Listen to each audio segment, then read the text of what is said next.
Hello everyone, it's me, Lego Marbles here. Now today, we're going to react to the final sort of ranking video in the Nintendo sort of stuff. Like, ranking to, like, every Nintendo console, every, I think it's like, handheld? Yeah. But now we're going to react to the ranking every Nintendo controllers. So basically, this is the trilogy of this.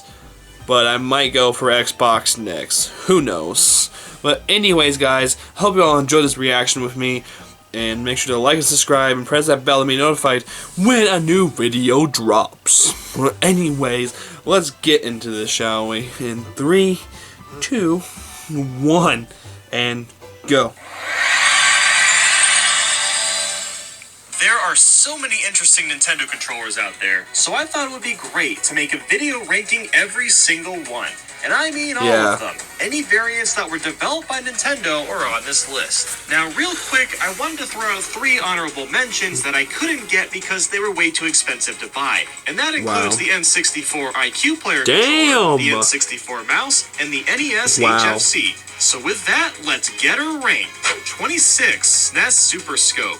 Now, yes, this is technically an accessory, but I'm counting the Super Scope as a controller because you do control games with it. And it's honestly the only Nintendo controller I don't like. I mean, sure, the design overall is pretty cool, I can't deny that, and this thing is a freaking honker. It's so big that it requires 6 AA batteries just to work. But that's not the issue. My real frustration is with the accuracy. I feel like my shots only work when they feel like working, which is kind of a problem for something that's supposed to be precise. Maybe my TV is the issue, I don't know. But that doesn't explain why the shooting button is on the top of the gun. Why? They even carved out a spot for the trigger, but put the button on the top? I just don't understand that at all. I don't get 25, We Speak. So here's the thing with this mic. It's actually pretty decent in quality and works well with Animal Crossing Wild World. Or should I say, did work well. Now that the internet connection no longer works on the Wii, this mic is nothing more than a dead weight. I've never in my life had a controller that's functionally fine no longer able to work because of the internet. That alone makes this one of the most useless controllers of all time since it can't be utilized offline. 24, NES Power Pad. You know, I do love that name, the Power Pad. It's so 80s. I mean, just look at how colorful and tacky this thing is. And I mean that in a good way, I promise. While this is a decent pad, only a couple games work with it. And since you're playing NES games, it doesn't feel any more immersive than just using a controller. 23, N64 Microphone. Obviously, Wii Speak has a better microphone than this one, but at least this still works. And when I say works, I mean that sounds are picked up, but it doesn't articulate actual words. Yes, we're talking about Hey You Pikachu, one of the worst Pokemon games of all time. It seems like this mic does a bad job deciphering language. All that happens is Pikachu yells at me because he thinks I said something I didn't say. And maybe it's just the game, but even if it is, look at this mic and just how cheap and just crappy it is. 22, Gamecube Microphone. This is pretty similar to the N64 mic, but it has much better accuracy with words. I used this a lot with the Mario Party games and rarely had issues with it. It was compatible with a few more games than the N64 mic was, but it's still pretty underutilized throughout the GameCube's library. 21, NES Zapper. With all the shooting items in Smash Bros, I'm surprised that this hasn't been added like the Super Scope was back in Melee. The Zapper feels pretty great. The trigger even has a nice little spring sound. While it does work with some games like Duck Hunt and Hogan's Alley, you basically have to have a TV from the 80s for it to work. But despite that, they still tend to work pretty well, even for being such an old controller. 20, SNES Mouse. Here's another controller that was only supposed to be for one game, Mario Paint. It ended up being so good that dozens of SNES games added support for this mouse. The buttons don't click exactly like a real mouse does, but they still feel pretty solid. Moving around is also surprisingly responsive and accurate, albeit the movement speed on my end was a touch slow.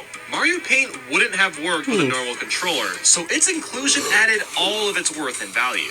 19. GameCube DK Bongos. Oh, So wow, real quick, those are I look know cool. Namco developed Donkey Konga and Nintendo only published the game, but there's been some debate that Nintendo themselves created the bongos. I couldn't really find out if they did or not, but I'm adding them to the list anyway because these things are just so neat. You got 2 big bongos to slap, 1 button on the side, and a mic that can pick up clapping. Slapping the bongos just feels so nice. They've got a really good bounce to them.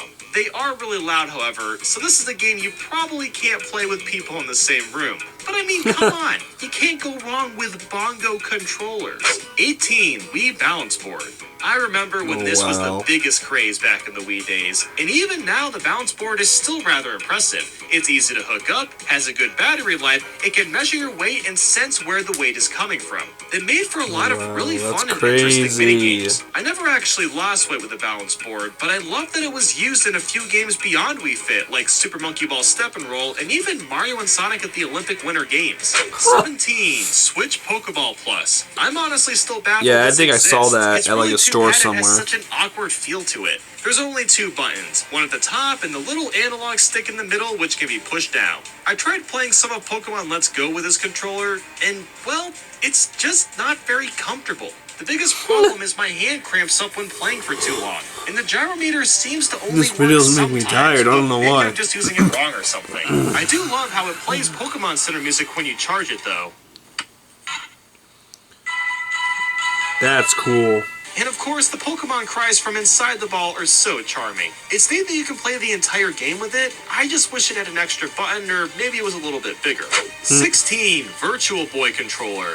Where do I even Why begin does with that this? even Well, I exist? guess I'll admit that the ergonomics are good. It does mesh with your hands pretty well. But why are there 2 D-pads? An analog stick on one side would have made a lot more sense. Yeah. I'm also not a fan of where start and select are placed. Why These is that? kinds Why of are they buttons should there? be Like, more what the discreet hell? because they aren't meant to be easy to push. That's why they're usually small and out of the way on every other controller. Yeah. But I guess it kind of makes sense for this since the Virtual Boy, you can't see where you're looking with the headset on.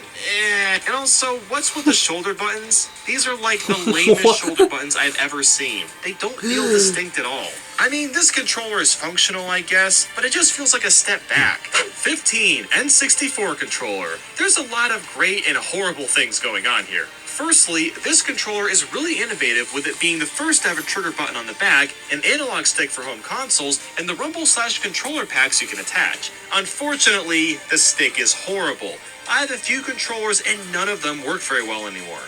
And to address the elephant in the room, yeah, this controller's design is stupid. This 3-pronged shape just doesn't make any sense. But I find it to be pretty comfortable, and most games choose between using the D-pad or analog, so it works out. Want to play Pokemon Puzzle League? You use the D-pad side. Want to play Mario 64? Use the analog side. 14. NES Max. I can see some people disagree with me having this so low on the list, but let me explain. I do think this controller has a nice grip to it, and the addition of the turbo buttons is appreciated too. But something about all the buttons just feels off. A and B in the turbo buttons look like the traditional 4-button layout, but kind of turned to its side, and it comes off as awkward to use. And what is with this circle pad? The D-pad itself works fine, but there's zero reason for this little knob to exist for games that only move in 4 or 8 directions to begin with. 13. Wii Remote/Nunchuck.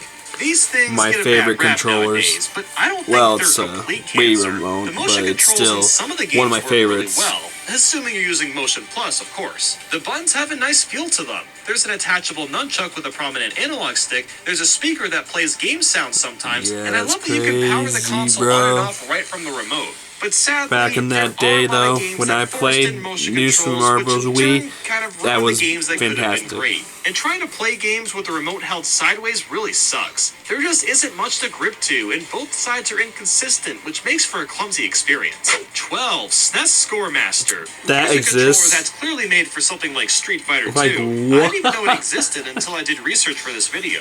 There's so much on this panel. You got the joystick, the 6 main buttons, and turbo switches for each individual button, all with different speeds. That's a lot of customization for a controller. Sorry, the buttons guys, are a for great that. size too, and have have a good click to them. However, my A button didn't respond very well, but that could just be from age because all the other buttons were perfect. The joystick also feels a tad bit stiff, but it worked a lot better than I expected it to. You can easily set this on a table or even your lap and have a great time with this. 11. NES Advantage. Like the Scoremaster, this controller has a wide variety of buttons you can use. Of course, there's the joystick, Well, it's not really the other the same, button, but it's a still slow button which kind only of works like for some the games, same and thing. 2 turbo buttons that has a dial to control the speed of the turbo. While there's less features on the Advantage compared to the Scoremaster, I found this controller works a lot better. It's just a bit more compact, as well as the buttons and joystick being more responsive. I honestly didn't think the joystick was going to be this fluid, but it works perfectly with any game you're playing on top of fighting games. 10. NES Controller. What else needs to be said about this iconic controller? I played it at like The a design friend's is house absolutely once, and I classic. enjoyed The it. buttons and D-pad feel great, despite being a tad mushy. Some people have complained about the sharp edges, but I've personally never been bothered with them. I suppose it depends on the size of your hands. I'll mention the Famicom controllers too, because they function pretty much the same, outside of the second controller having a mic. For some Wait, reason. what? 9. Wii U Gamepad. Yes, obviously there's a lot of flaws. The touchscreen is Just only kidding. one touch, the battery life is Worst horrible, and it doesn't hold thing charge ever. very long. There's a camera for really no good reason, and the TV button was hardly used at all. But even with all of that, I still kind of love this thing. Despite the size, the gamepad molds with your hands really nicely, and it has a great weight. All the buttons feel fantastic. The quality is supreme in that department. And the gyro controls are perfected. Say hi to a little game called Splatoon. So as clumsy as this controller looks, I'm glad it exists and still enjoy using it whenever I need to pop in a Wii U game. 8. NES Controller 2 or the Dogbone. This is one of the best redesigns I've ever seen a controller get. The spoon-shaped sides feel amazing on your hands. The buttons are much crisper and more responsive than the original, and while the A and B buttons are placed a bit weird, they still work out pretty fine. If anyone is getting into retro gaming, spend the extra money to get a Dogbone controller. It's absolutely worth it. 7. Switch Joy-Cons. These are some of the most That's my advanced other controllers main ever favorite. conceived. You got the HD rumble, the buttons on the sides, the NFC reader, the capture button, the tiny IR camera. It's insane how much technology is crammed into these. The only real issue is they're just too small. I can cup an entire Joy-Con in my hand, and that's not really a good thing. Like, I don't mind Joy-Cons buttons are because unless you add my that hands are Joy-Con big, grip. but I can still nobody wants to handle deal with with those them, considering so how difficult they are to take off. 6. Wii Classic Controller. The buttons and joysticks maybe I have should a get really that. clean feel to them. In fact, this is one of the best D-pads I've ever used. There is, of course, some weird things going on, like these awkwardly placed ZL and ZR buttons. I'm not sure why they're on the sides like that, but because the controller is shaped like an oval, they're surprisingly easy and natural to reach. And why doesn't anyone bring up that this controller has analog triggers? I adore that Nintendo included this, since they often don't with their controllers. There is, of course, some strange quirks, like the cord being on the bottom, plus there's this button in the middle that opens and closes these slots. I'm guessing it was supposed to be for an accessory, but I don't think it was ever actually utilized for anything. 5. Wii Classic Pro. This is basically the Wii Classic Controller, but slightly better. While sadly it removed the analog triggers, it does position the ZL and ZR buttons in better spots, so I guess it's a fair trade-off. The shape is also more natural. I've got a bit of a better grip to hold on with. And they even fixed that cord issue and stuck the end back on the top like it's supposed to be. 4. SNES Controller. This controller is legendary and speaks volumes for the game industry as a whole. It's standardized how most controllers look today with the 4-button layout, and with the shoulder buttons too. It's not even just that, but That's everything crazy, about though. this That's controller was crazy. thoroughly thought out and well constructed. As an example, let's analyze the face buttons. The Y and X buttons have outer lips which give the tip of your thumb more grip. The B and A buttons are smoother on purpose so that you can easily push down Y and B at the same time, or X and A at the same time. Most controllers don't go to this extent of detail, but it really pays off. The only thing I don't like are the start and select buttons, as they feel too mushy, but otherwise this thing kicks ass. 3. Wii U Pro Controller. This has to be one of the most overlooked controllers of all time because everyone just talked about the gamepad. This is incredibly comfortable to hold. Every button feels amazing and they're all sized just right. And the battery life, get this, can go for 80 hours. Yeah, 80 hours is ridiculous on one charge. The only thing this needed was some analog triggers, but otherwise it's a gem. 2. Gamecube Controller / WaveBird. This controller is so good that Nintendo hasn't gotten rid of it for all the new Smash Bros. Games. Now at first glance, you might look at this thing and go, huh? Why are all the buttons so different and funky looking? The different sizes all signify varying levels of importance. The A button is nice and big, showing it's going to be the main button you use, with B being a bit lower as the second main button. Y and X wrap around A for convenience sake and is used for things like jumping or swapping stuff around. And the joystick has to be one of the best I've ever used, and even has little notches to help you move perfectly straight if need be. And those shoulder buttons, oof, they're just orgasmic. That's crazy. It's the best shoulder buttons Nintendo has ever created. Really, the only flaws with this controller is the D-pad being a little small, and it seems strange to only have one Z button when they could have added 2. And real quick, the WaveBird is basically the same thing, but wireless. Now, it's not just a wireless controller. It's one of the first to use radio signals, which is significantly better than most wireless controllers back in the day that forced you to face the console for them to work.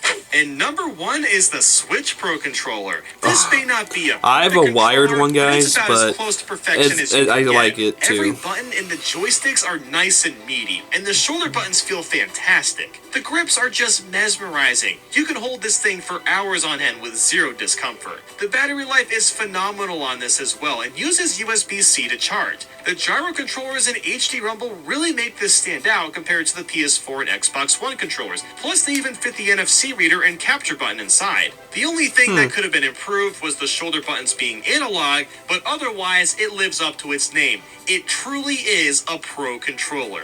And that's gonna wrap things up. That is until Nintendo makes some more controllers, but hold on just a hot second. Huh? You're forgetting about the NJS 3D1. And what is that exactly? This guy, the Nintendo 3D1 joystick for PC. This is a fully featured flight stick licensed by Nintendo exclusively for use with home computers. In fact, this is the only official Nintendo controller which doesn't work with any Nintendo home console.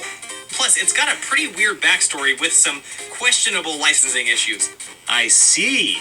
Well, if you'd like more info on this controller, you can check out Nintendo's newest video on it right now. But with that, guys, I hope you enjoyed today's video and have a wonderful day. Thank you so much for watching.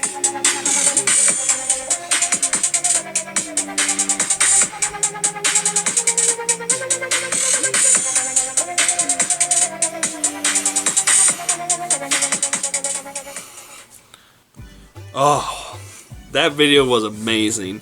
Like, I know I yawned throughout most of it and stretched, but that's just me. I can't help that.